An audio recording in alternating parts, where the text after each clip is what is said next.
पिछले वाले क्लास में यानी कि कल हम लोगों ने इस चैप्टर को शुरुआत किया था। चैप्टर का नाम था हमारा अंडरस्टैंडिंग एलिमेंट्री शेप्स, और इसके अंदर हम लोगों ने अलग अलग प्रकार के एंगल के बारे में समझा था। और आज के क्लास में हम लोग समझेंगे घड़ी के बारे में। घड़ी के बारे में समझने से पहले ना एक छोटा सा हमारा टॉपिक बचता है।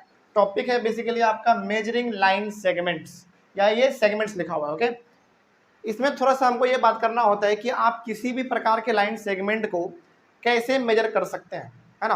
तो मेजर करने का तरीका हमारे पास 4 गो है। मेजर करना मतलब इसको नापना, बताना, ठीक है ना।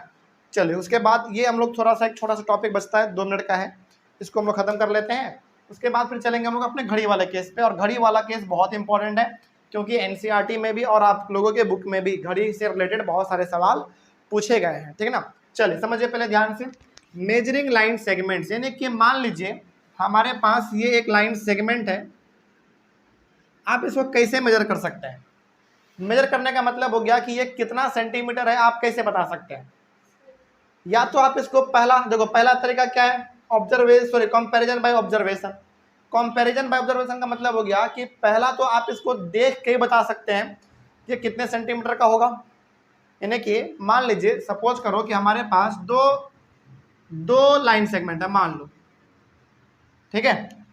हमारे पास 2 लाइन सेगमेंट है, ये हमारा पहला हो गया और ये हमारा दूसरा वाला लाइन सेगमेंट हो गया। समझिएगा, बहुत इंपॉर्टेंट है ये टॉपिक। का नाम है मेजरिंग लाइन सेगमेंट, यानी कि किसी भी लाइन सेगमेंट को आप किस तरीके से मेजर कर सकते हैं। तो मेजर करने का तरीका हमारे पास कितना है, 4 है। लेकिन इन चारों में से सबसे बढ़िया हमारा कौन सा है, वही हम लोग इसमें सीखेंगे। चलिए, पहला हमारा तरीका है कंपैरिजन बाय ऑब्जर्वेशन। इसका मतलब हो गया कि ये लाइन सेगमेंट कितने सेंटीमीटर का है, ये वाला कितने सेंटीमीटर का है, आप इसको ऑब्जर्व करके ही बता दो। ऑब्जर्व करने का मतलब देख के ही बता दो कितना है।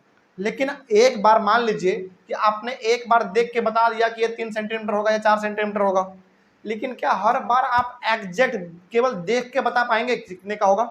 नहीं, उसके लिए कुछ और करना पड़ेगा, है ना। कहने का मतलब यहाँ पे एग्जाम्पल आप लिख सकते हैं, जैसे मान लीजिए ये हमारा एक लाइन सेगमेंट है जो कि 4 सेंटीमीटर का है। मान लीजिए ये लाइन सेगमेंट हमारा, मान लीजिए सपोज करो कि ये हमारा 3 सेंटीमीटर का है। इमेजिन बस कर लो कि पहला लाइन सेगमेंट 4 सेंटीमीटर का है, दूसरा हमारा लाइन सेगमेंट 3 सेंटीमीटर का है। इमेजिन कर लो, थोड़ा सा छोटा बना देते हैं ताकि 3 सेंटीमीटर लगे, ठीक है।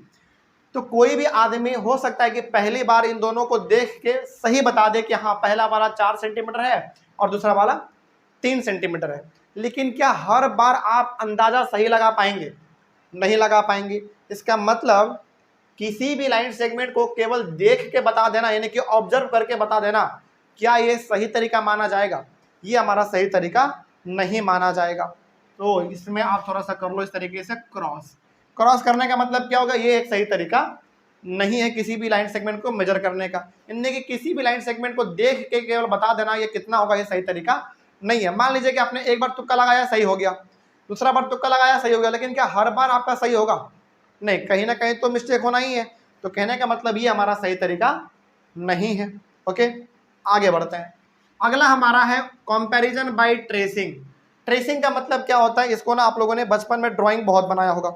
जैसे हम लोग क्या करते थे, जैसे इमेजिन करिए, मान लीजिए, चलिए इमेजिन करो कि यही वाला हमारा, चलो मान लो, चलिए मान लीजिए कि हमारा बुक है, एनसीईआरटी का है, ये सब इस पर शब्द लिखे गए हैं। इस पे हम लोग क्या करते थे, एक पेपर रखते थे, इसके ऊपर कुछ इस प्रकार का, इस पे हम लोग एक पेपर रखते थे ऐसे, है ना। और बहुत ही हल्का हल्का लेटर अंदर का ऊपर दिखता था, है ना।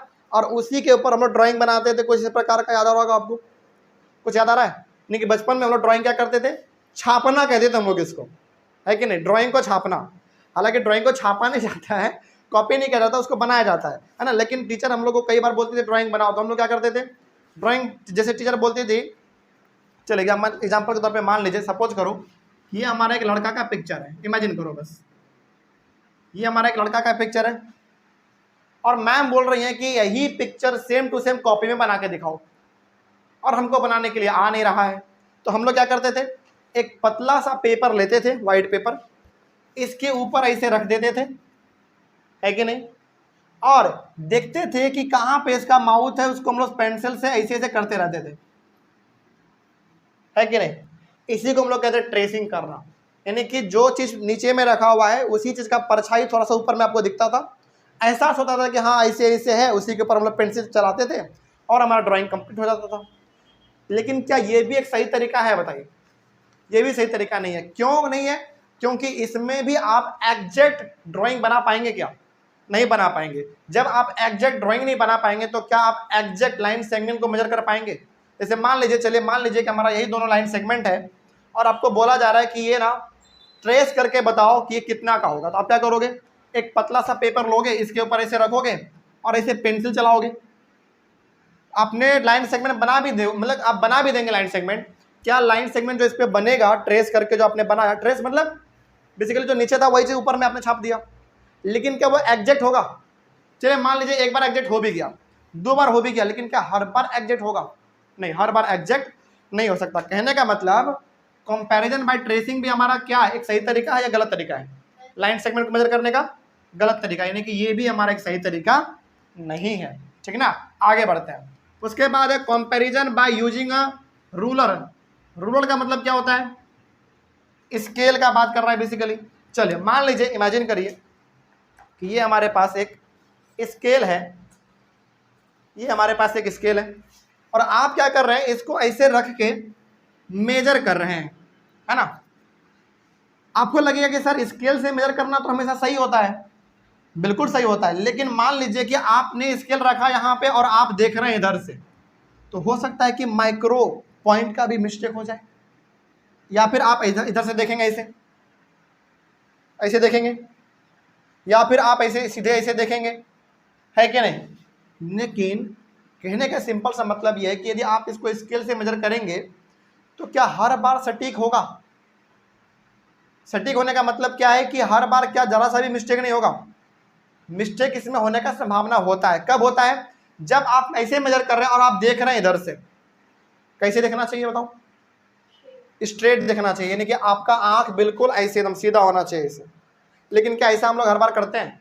नहीं करते हैं। किधर से देखते हैं? या तो इधर से टेढ़ा देखेंगे ऐसे, या फिर ऐसे इधर से टेढ़ा देखेंगे, जिसके वजह से 1-2 पॉइंट का क्या हो जाता है? मिस्टेक हो जाता है। तो क्या हर बार आपका ये तरीका सही बैठेगा? नहीं बैठेगा। यानी कि किसी भी लाइन सेगमेंट को स्केल से मेजर करना भी हमारा क्या होता है? एक गलत तरीका होता है। लेकिन सही तरीका क्या होगा इसका बताओ? बिल्कुल ऐसे रखो और बिल्कुल स्ट्रेट देखो, एकदम सीधे से देखोगे इसे, तब जाकर आपको पता चलेगा कि हाँ ये एक सही तरीका है। लेकिन क्या हर बार आप ऐसे करोगे? नहीं। या तो हम इधर से ऐसे देख लेते हैं, या फिर इधर से ऐसे तिरछा करके देख लेते हैं। क्या ये सही तरीका हुआ? नहीं हुआ। यानी कि स्केल से भी जब आप मेजर करते हैं तो उससे भी गलती होने का संभावना ज़्यादा होता है। हालांकि स्केल से गलती होने का संभावना बहुत कम होता है, इसमें 1-2 पॉइंट का ही फर्क होता है, लेकिन गलती तो होगा ना। यानी कि ये भी हमारा एक सही तरीका मेजर करने का नहीं है। और लास्ट हमारा बच गया comparison by using a divider. Divider क्या होता है? बेसिकली ये होता है हमारा डिवाइडर, जिसका हमारे कॉम्पास में कोई काम नहीं होता है। हालांकि इसका काम है, लेकिन हम लोग करते नहीं है इसका यूज ज़्यादा, लेकिन ये हमारा डिवाइडर होता है कि नहीं? बात समझ में आ रही है? ये हमारा डिवाइडर है। इससे मेजर करना सबसे सटीक माना जाता है, क्योंकि इससे गलती होने का संभावना बहुत कम हो जाता है। क्योंकि इसमें 2 पॉइंट होता है, एक पॉइंट यहाँ पे और एक पॉइंट यहाँ पे। आप क्या करते हैं? इस तरीके से इसको ऐसे फैलाते हैं, बेसिकली आप इसको ऐसे फैलाते हो और इसको 2 पॉइंट पे से रख देते हो। वही 2 पॉइंट हमारा क्या होता है? एकदम एग्जैक्ट हो जाता है। यानी कि जहाँ पे ये आ रहा है वही हमारा क्या होता है? एग्जैक्ट। क्या इसमें जरा सा भी गलती होने का संभावना होता है क्या? इसमें गलती होने का संभावना जरा सा भी नहीं होता है, क्योंकि ये 2 पॉइंट को ही बेसिकली दर्शा रहा होता है। इस तरीके से आप करते हैं बेसिकली, हाँ या ना? हाँ, आप स्केल पे रख लो ना, क्या दिक्कत है? जैसे मान लीजिए यहाँ पे हमको मेजर करना हो ये वाला, इस तरीके से करेंगे, ऐसे, इस तरीके से बिल्कुल सटीक बैठेगा। ओके, कहने नहीं, ये लगभग 15 तक ठीक होता है, मेजर करने के लिए इतना काफ़ी होता है। ऐसे आप मेजर करोगे, इसमें जरा सा भी गलती होने का संभावना नहीं रहता, क्योंकि ये एक पॉइंट को मेजर कर देता है। तो सबसे अच्छा तरीका क्या होता है मेजर करने का? किससे? एक डिवाइडर से। तो यदि अब आपसे कोई पूछे कि बताइए किसी भी प्रकार के लाइन सेगमेंट को मेजर करने का सबसे अच्छा तरीका कौन सा है, तो सबसे अच्छा तरीका किससे होगा? एक डिवाइडर से होगा। ओके, क्योंकि डिवाइडर में गलती होने का संभावना बहुत कम, यदि ना के बराबर होता है। आप देख के गलती कर दोगे, ट्रेस भी करके गलती कर दोगे, स्केल से भी कई बार 1-2 पॉइंट का मिस्टेक हो जाता है, लेकिन डिवाइडर से उतना ज़्यादा मिस्टेक कभी भी नहीं होने वाला। तो अब क्या ये बात आपको समझ में आया? चलिए, इतना होने के बाद अब हम आपको ना एक क्वेश्चन देते हैं, बहुत ही बेसिक सा क्वेश्चन है। क्वेश्चन को देखिए, आपके पास ये एक लाइन सेगमेंट है, यहाँ पे आपका पॉइंट है ए, यहाँ पे आपका पॉइंट है बी, और यहाँ पे मान लीजिए आपका पॉइंट है सी। ओके, ये है आपका 3 सेंटीमीटर मान लीजिए, और ये है आपका 5 सेंटीमीटर। कहने का मतलब क्या हुआ, ए से लेकर सी तक कितना है, 3 सेंटीमीटर, और सी से लेकर बी कितना है, 5 सेंटीमीटर है। तो अब आपसे पूछा जा रहा है फाइंड ए बी। तो बताइए हमारा ए बी कितना होगा, 8 सेंटीमीटर होगा। ए बी का मतलब ये पूरा यहाँ से लेकर यहाँ तक, क्या बात समझ आ रही है आपको? मतलब ए से लेकर यदि सी हमारा 3 सेंटीमीटर है और सी से लेकर बी यदि 5 सेंटीमीटर है, और हमको चाहिए ए बी, यानी कि ए से लेकर बी यहाँ तक हमको यदि चाहिए, तो दोनों को क्या करना पड़ेगा, प्लस करना पड़ेगा। तो इसका सॉल्यूशन देख लीजिए कैसे होगा। ए बी इक्वल्स टू, यानी कि ए बी यदि आपको चाहिए तो क्या क्या जोड़ना पड़ेगा आपको, ए सी प्लस सी बी जोड़ना पड़ेगा। ए सी कितना है 3, सी बी कितना है 5, यानी कि कितना हो जाएगा 8। तो हम यहाँ पे कह सकते हैं कि ए बी किसके बराबर हो जाएगा, 8 सेंटीमीटर के बराबर हो जाएगा। क्या इसमें कोई डाउट आपको? बात समझ में आई है? बड़ा सिंपल था। एक क्वेश्चन हम आपको और देते हैं। चलिए, मान लीजिए कि ये हमारा एक लाइन सेगमेंट है, यहाँ पे पॉइंट है ए, यहाँ पे पॉइंट है बी, और यहाँ पे इस बार नहीं लो, इस बार पॉइंट यहाँ पे ले लो। ये है आपका 2 सेंटीमीटर और ये है आपका 9 सेंटीमीटर। चलो इसको छोड़ो। हाँ, ये आपका 2 सेंटीमीटर, इसको सी मान लो, ठीक है। फिर से देखो एक बार, ए सी बी कितने पॉइंट, 1 2 3, सी से लेकर बी कितना है 2 सेंटीमीटर है, और ये पूरा जो है ना वो है 11 सेंटीमीटर पूरा। टोटल ए से लेकर बी तक कितना है 11, और ये केवल अकेला कितना है 2 सेंटीमीटर। अब हम आपसे पूछ रहे हैं फाइंड ए सी। चलिए ए सी बताइए कितना होगा। इसका सॉल्यूशन कैसे बनाओगे आप, यदि हम इस पूरे में यानी कि पूरे ए बी में सी बी को माइनस कर दे तो क्या हमको ये ए सी नहीं मिल जाएगा? बिल्कुल मिल जाएगा। तो यदि आपको ए सी चाहिए तो क्या करना पड़ेगा आपको, पूरे ए बी में माइनस करना पड़ेगा क्या, ए सी, सॉरी सी बी ना। कहने का सिंपल सा मतलब यह है कि यदि आपको ए सी चाहिए तो क्या करना पड़ेगा आपको, इस पूरे ए बी में इस सी बी को माइनस करना पड़ेगा।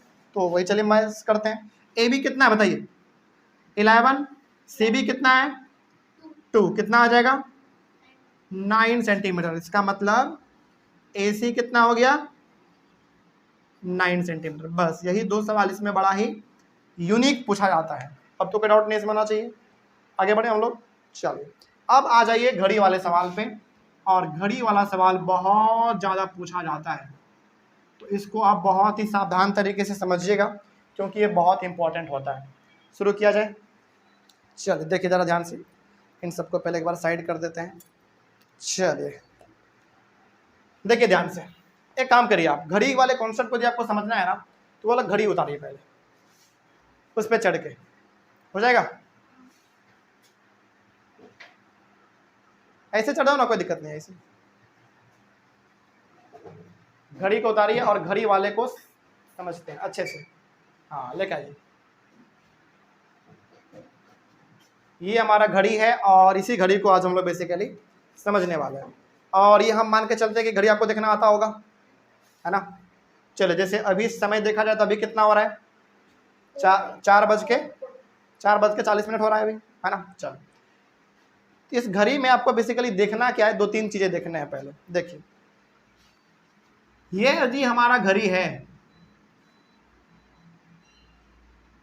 यहाँ पे 12 होगा, 1 2 3 4 5 6 7 8 9 10 11, ये होता है ना, ठीक है। और हमारा घड़ी इधर से इधर घूमता है,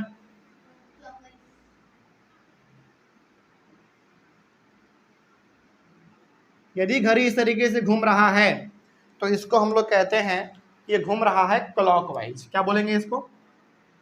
क्लॉकवाइज, क्लॉकवाइज। लेकिन यदि घड़ी इधर से घूमने लग जाए, हालांकि होगा नहीं कभी ऐसा, लेकिन समझाने के लिए बता रहे हैं, 12 1 2 3 4 5 6 7 8 9 10 11, यदि घड़ी हमारा इधर से घूमने लग जाए, क्या ऐसा कभी हो सकता है?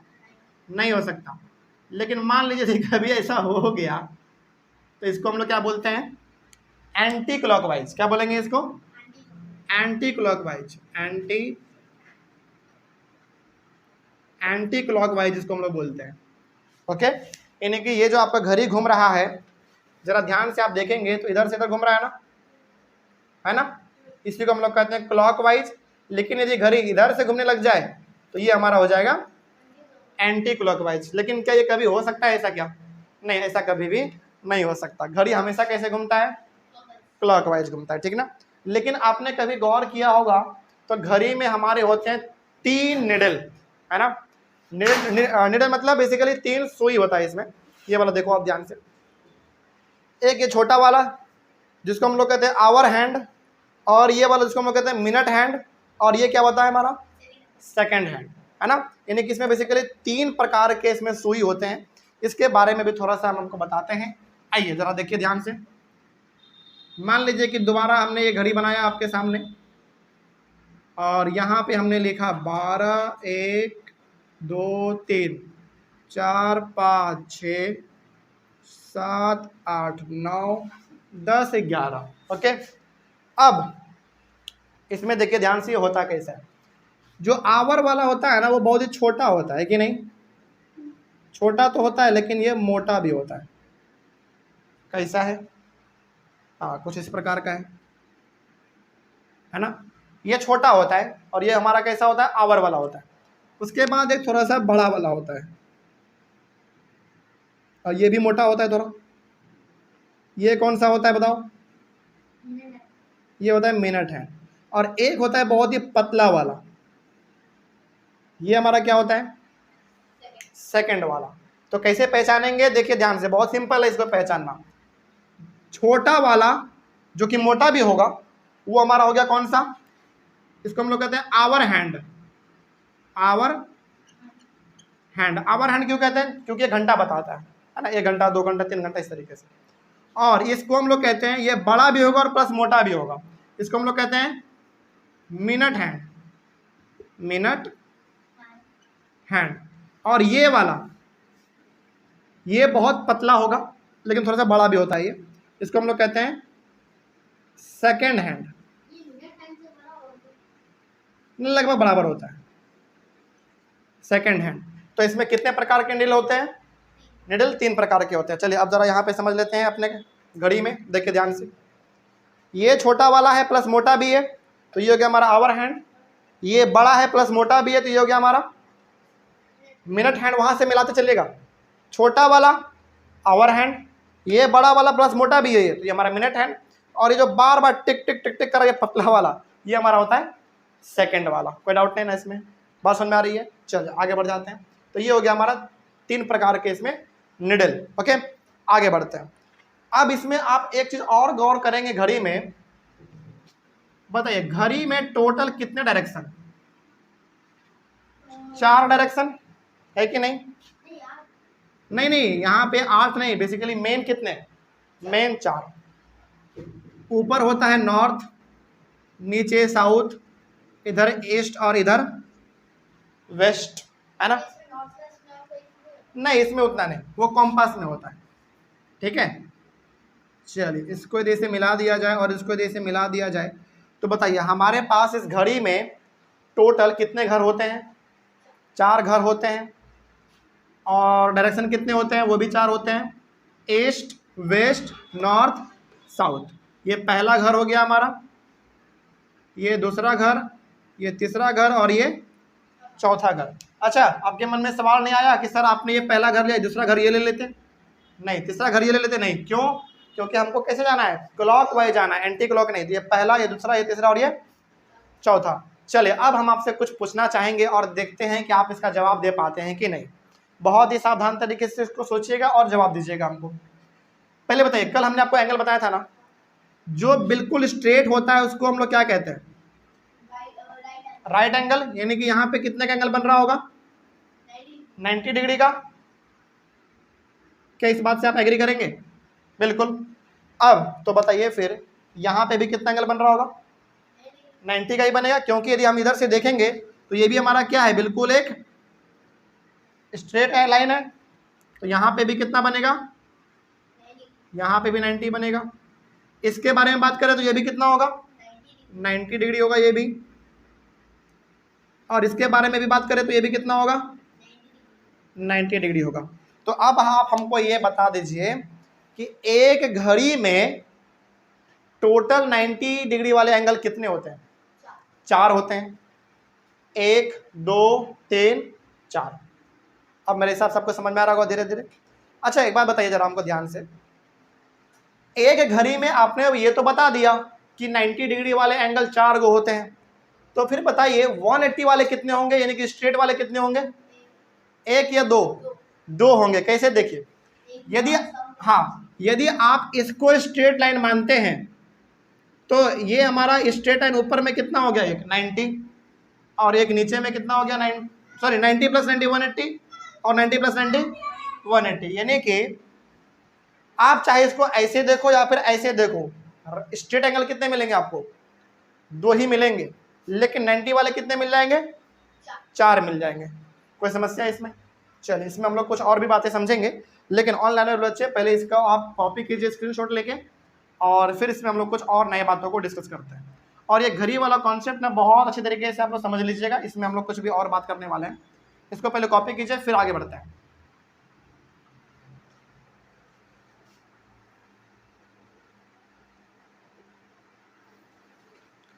आगे बढ़ा जाए, चलिए। तो इसमें कुछ पहले हमको जवाब दे दीजिए। जैसे यदि हमारा घड़ी इस तरीके से घूम रहा है, जैसे कि घूमता है, उसको हम लोग क्या कहेंगे, क्लॉकवाइज। यदि उल्टा घूमने लग जाए तो एंटी क्लॉकवाइज। और इस छोटे वाले को क्या बोलते हैं हम लोग, आवर हैंड। इसको क्या बोलेंगे, मिनट हैंड। और इसको क्या बोलेंगे, सेकेंड हैंड। ठीक है। और एक पूरे घड़ी में कितना direction, 4 direction, east west north south. और इसमें कितने 90 एंगल वाले होंगे, यानी कि राइट एंगल कितने होंगे, 4 होंगे। ठीक है, चलिए इसको लिखिए। उसके बाद फिर कुछ नए बातों को हम आपको और बताते हैं। इधर वाला मिटा दिया जाए, ठीक है। केवल अब इधर का मिटा रहे हैं क्योंकि ये भी और भी हमको इसमें बात करना है घड़ी को लेकर।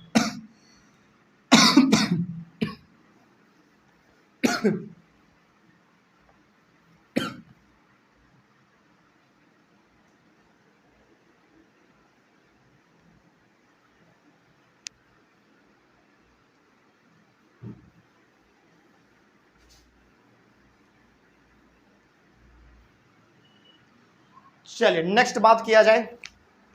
हाँ, इस बार थोड़ा सा आप लोग जवाब देंगे हमको सोच समझ के, ठीक ना। देखिए आपको सोचना है और जवाब देना है, क्योंकि हम इसमें कुछ कुछ बातें भी आपसे पूछने वाले हैं। देखिए यहाँ पे कितना आपको पता है, 12 है। 1 2 3 4 5 6 7 8 9 10 11 और ये हमारा 12। इमेजिन करिए, मान लीजिए कि हमारा जो आवर हैंड था ना, इमेजिन करिए कि हमारा जो आवर हैंड था वो यहां से आगे बढ़ते बढ़ते बढ़ते बढ़ते बढ़ते कहां आ गया है, 3 पे आ गया। कहां आ गया, एकदम 3 पे आ गया है।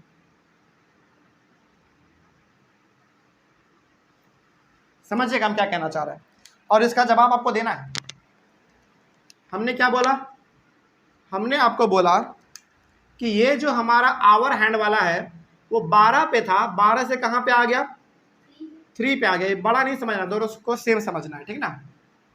दोनों को क्या समझना है, सेम समझना है। तो आप हमको यहां पे बताइए कि ये 12 से 3 पे आ गया, इसका मतलब इन्होंने कितना दूरी तय किया, कितना घर तय किया इन्होंने? एक घर, क्योंकि हमने बताया था घड़ी में कितने घर होते हैं? 4 घर। ये पहला वाला, दूसरा वाला, तीसरा वाला और ये चौथा वाला। यानी कि इन्होंने केवल कितना भी तय किया है? एक घर तय किया ना। बताइए तो हम लोग इसको क्या बोल सकते हैं? इसमें आप पहला लिखेंगे कि जब भी हमारा ये 12 से 3 पे आ जाए, इन्होंने कितना ट्रेवल किया? 1/4 ट्रेवल किया। 1/4 का मतलब है कि घड़ी में टोटल कितने घर होंगे? 4 घर, लेकिन उन्होंने ट्रेवल कितना किया? एक घर। यानी कि इसको हम लोग क्या बोल देंगे? 1/4 बोल देंगे। अब इसको लिखिए मत, पहले समझ लीजिए, क्योंकि यदि आपको समझ में आ गया तो बहुत सिंपल हो जाएगा फिर आपके लिए। हमने बोला कि घड़ी में टोटल कितने घर? 4 घर।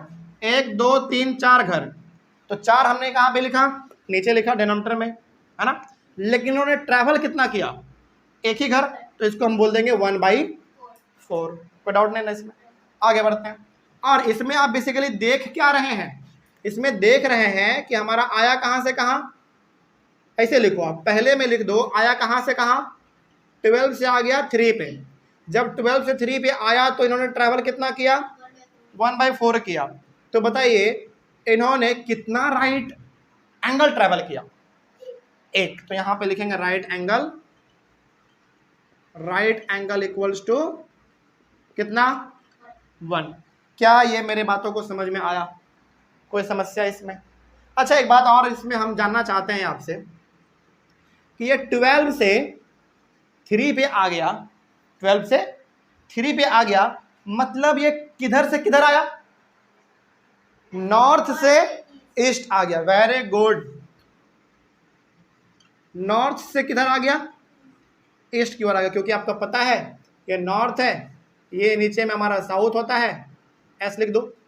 इधर हमारा ईस्ट होता है और इधर हमारा वेस्ट होता है। ये बात आपको समझ में आ रहा होगा मेरे हिसाब से। थोड़ा सा इसको ऐसे लिख लो अच्छे से। ये आया था 12 से कहाँ पे? 3 पे आया था। यहां तक तो मेरे हिसाब से कोई डाउट नहीं होना चाहिए आप लोगों को। आगे बढ़े हम लोग।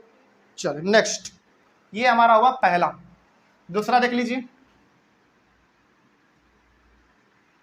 दूसरा देखा जाए, 12 1 2 3 4 5 6 7 8 9 10 11 और ये 12।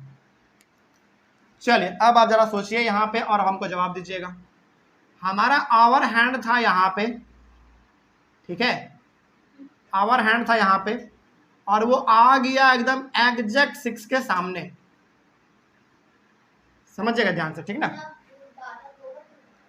कहां पे? ओ, 2 बार 12 लिखा गया है। अच्छा, 6 7 8 9 10 और ये 11। अब सही है ना? ठीक है। तो देखिए ये हमारा 12 पे था और कहाँ आ गया? वो 6 पे आ गया। तो सबसे पहले तो बताइए ये आया कहाँ से कहाँ? 12 से आ गया 6 पे। 12 से 6 पे आया तो इन्होंने कितना घर ट्रेवल किया? 2 घर। एक घर ये वाला और एक घर ये वाला इन्होंने ट्रेवल किया। तो क्या लिखेंगे बताइए?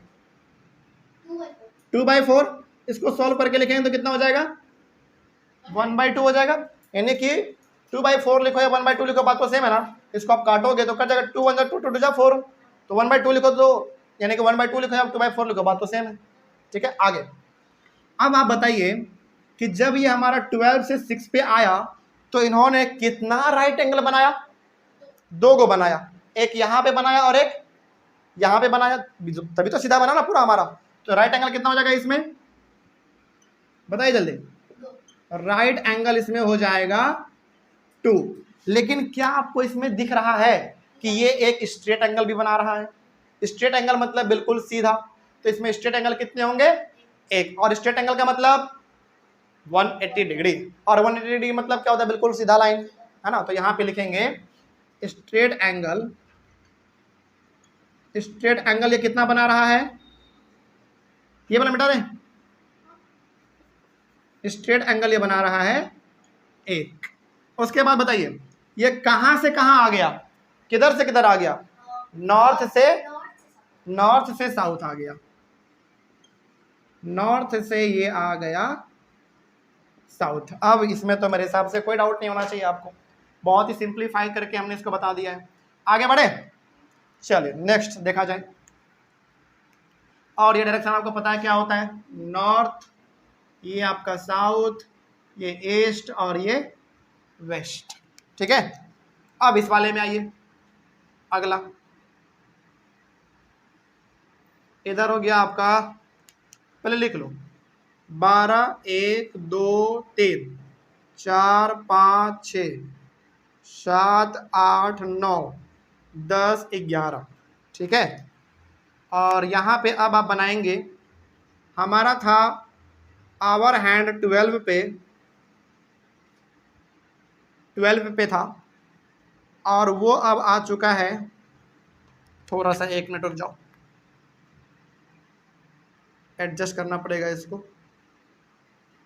7 8 9 10, अब ठीक लग रहा है। और ये 12 पे था और ये अब आ चुका है 9 पे।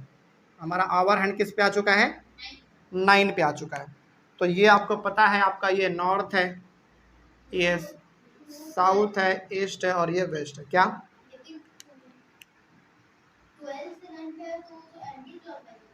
ऐसे आना है भाई, कहाँ गया हमारा, हाँ इसमें आप कैसे आ रहे हो, ऐसे आ रहे हो क्लॉकवाइज, ठीक ना। और इसमें भी आप कैसे आ रहे हो, क्लॉकवाइज ही आ रहे हो। हमेशा कैसे आना है, क्लॉकवाइज, एंटी क्लॉकवाइज नहीं, ठीक ना। चलिए अब आप इसमें मेरे को जवाबों का आंसर देंगे। आप सबसे पहले बताइए कि आप कहाँ से कहाँ गए, 12 से कहाँ आ गए, 9 पे आ गए। जब आप 12 से 9 पे आ गए तो आप ये भी बता दीजिएगा आपने कितना घर ट्रैवल किया, 3/4 लिख देंगे, है ना। इसमें आप लिख देंगे 3/4 लिख देंगे। उसके बाद अब आप बताइए कि आपने राइट एंगल कितना बनाया,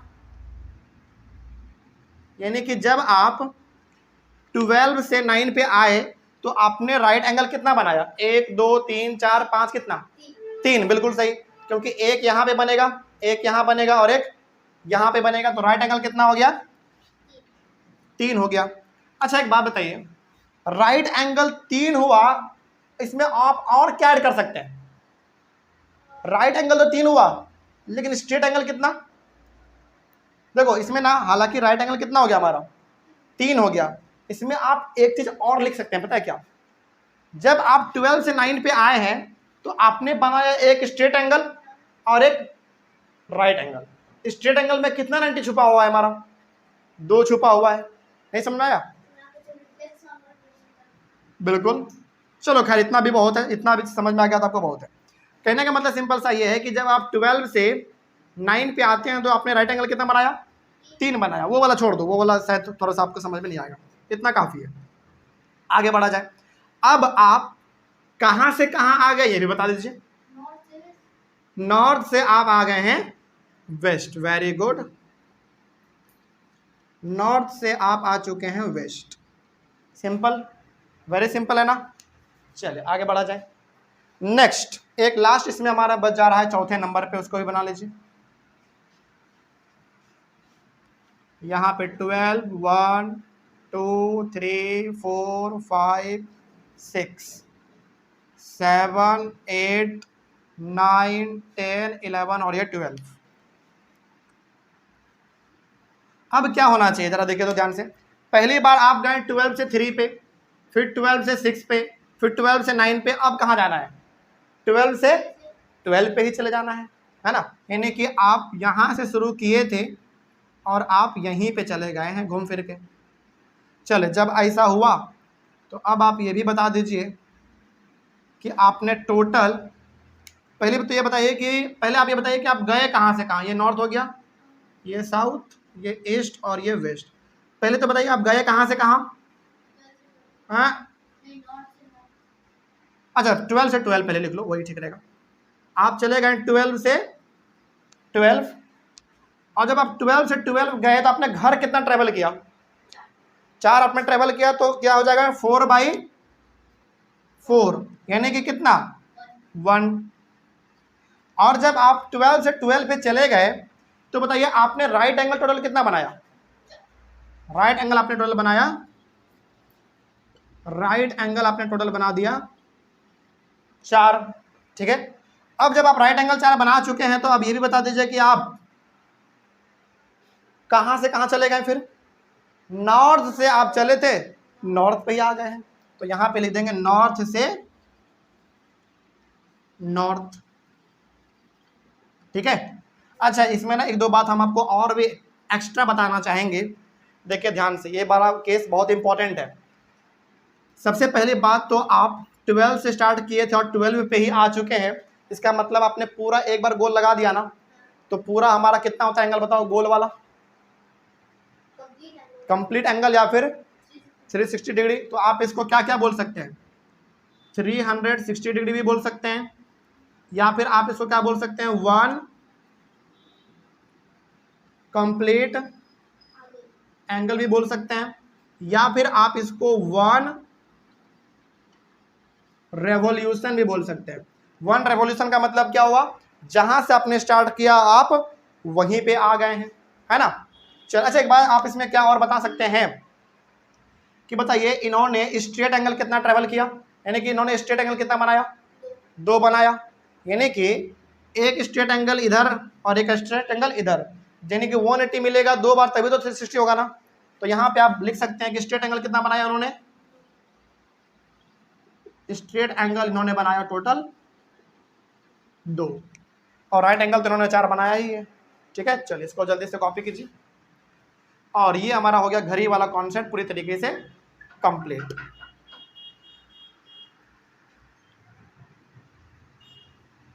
कोई डाउट इसमें, हमारे समझना है पूरा। चलिए, इस तरीके से आज हमने आपको घड़ी वाला जो कॉन्सेप्ट था वो पूरी तरीके से हमने बताया है। ऑनलाइन वाले बच्चे, आप लोगों को घड़ी वाले कॉन्सेप्ट में कहीं पर कोई डाउट रहा होगा तो आप लोग एक बार कमेंट कीजिएगा। अगले वाले क्लास में हम लोग कुछ और नए कॉन्सेप्ट को समझेंगे। मिलेंगे हम लोग अपने अगले क्लास में, तब तक के लिए thank you very much and have a nice day.